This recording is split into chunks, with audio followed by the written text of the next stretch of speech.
Have you ever wondered if history repeats itself? Well, when it comes to money, it looks like it might be. Today, we're going to travel back in time to the Roman Empire, not to talk about gladiators or grand legions, but about something that hits much closer to home, their money. And you'll be shocked to see the parallels to what's happening in our world right now. So picture this, Rome at its peak, the powerhouse of the ancient world. Their currency, the denarius, was the dollar of its day, a solid silver coin, trusted and accepted everywhere. People worked for it, saved it, and built their futures on it. It was the bedrock of their economy.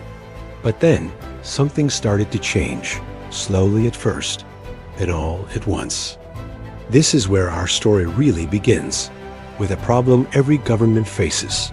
They always want to spend more money than they have. Rome was no different. Wars were expensive. Massive building projects cost a fortune. And let's not forget the elaborate games and bread subsidies to keep the population happy. The imperial treasury was constantly under pressure. Sound familiar? Instead of raising taxes, which is always unpopular, or cutting spending, Roman emperors found a sneakier solution. They started debasing their currency. What does that mean? They began mixing cheaper metals, like copper, into their silver coins. So a coin that was once nearly pure silver was now maybe 90% silver, then 80%, then 70%. To the average person, it still looked like a denarius, but its real value was dropping. This was the ancient version of printing money. By taking a pound of silver that used to make 100 coins, they could now stretch it to make 120 or 150. The government had more coins to spend, but the total amount of silver in the economy hadn't changed. This little trick kicked off a chain reaction that would eventually bring the mighty empire to its knees. At first, nobody really noticed.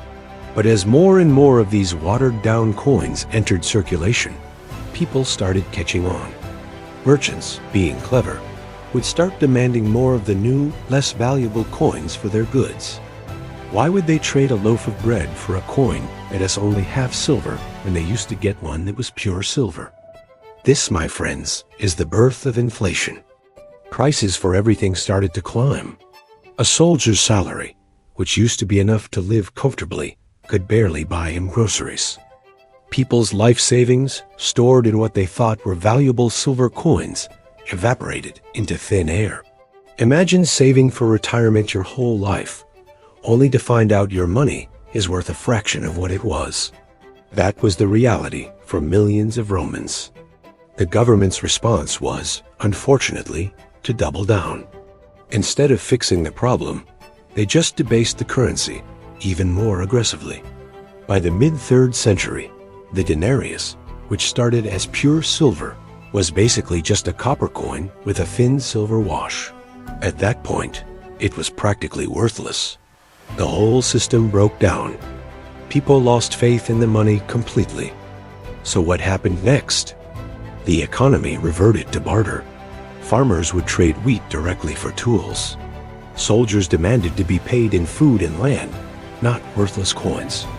The complex, interconnected Roman economy ground to a halt. This economic chaos was a massive factor in the political instability and eventual decline of the Western Roman Empire. They didn't just lose battles. They lost control of their money, and in doing so, they lost the trust of their people. Now let's fast forward 2,000 years to today. Do you see any echoes?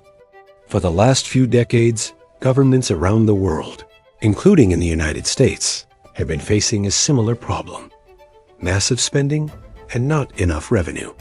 Wars, social programs, stimulus checks, bailouts, it all adds up.